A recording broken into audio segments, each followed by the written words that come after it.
নমস্কার বন্ধুরা, আশা করি সবাই ভালো আছেন। আজকে আমরা এই ভিডিওতে দেখব শিলিগুড়ির নরেশ মোড়ের কাছে অবস্থিত একটা 3 কাঠা ভ্যাকেন্ট প্লট, যেটা সোজা ভিডিওতে আপনারা এখন দেখতে পাচ্ছেন। বন্ধুরা, এই যে প্লটটি আপনারা দেখতে পাচ্ছেন, চারদিকে কিন্তু ডিমার্কেশন ফুল কমপ্লিট করা রয়েছে। এবং বন্ধুরা, এটা একটা 3 কাঠার প্লট। নরেশ মোড় যে বাজার, নরেশ মোড়ের যে হাটটি বসে, সেই হাটটির থেকে কিন্তু মাত্র 1 কিলোমিটারের মধ্যেই আপনারা পেয়ে যাবেন এই জমিটি। বন্ধুরা, এই প্লটটির সামনে এই দেখতেই পাচ্ছেন, এই হচ্ছে রোড। এই রোডটি কিন্তু রয়েছে 10 ফিটের রাস্তা এবং মাত্র 50 মিটার যাওয়ার পরেই কিন্তু বড় পাকা রাস্তার সাথে এই রোডটি কানেক্ট হচ্ছে। বন্ধুরা, এই প্লটটি পুরোপুরি একটা রেজিস্টার্ড প্লট, অর্থাৎ একদমই খতিয়ান একটা জমি রয়েছে, সাউথ ফেসিং একটা প্লট। বন্ধুরা, এই প্লটটির এখন আমরা দেখে নিচ্ছি ভিডিওতে জমিটির সাইড প্ল্যান।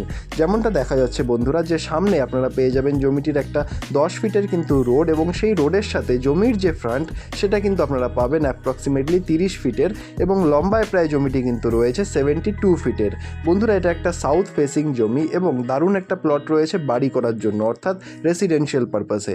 বন্ধুরা, এই জমিটি কিন্তু একদম আপনারা চাইলে ফাইন্যান্সের মাধ্যমেও কিন্তু নিতে পারেন, অর্থাৎ একদমই কিন্তু খুব সুন্দর একটা প্লটে কিন্তু এখানে রয়েছে। বন্ধুরা, এবার চলে আসি দামের ব্যাপারে। দাম কিন্তু রয়েছে বন্ধুরা 10 লক্ষ টাকা করে পার কাঠা, এবং টোটাল 3 কাঠা জমি কিন্তু এখানে অ্যাভেলেবেল রয়েছে বন্ধুরা। এবং এই দামটি স্লাইটলি নেগোশিয়েবল, সেটা অন টেবিলে কিন্তু করতে হবে। বন্ধুরা, আপনাদের যদি এই জমিটি পছন্দ হয় বা এর ব্যাপারে আরও ডিটেলস জানতে হয়, তাহলে অবশ্যই নিচের নম্বরে যোগাযোগ করুন। আর ধন্যবাদ আমাদের এই পুরো ভিডিওটি দেখার জন্য। দেখা হচ্ছে পরের ভিডিওতে। ধন্যবাদ।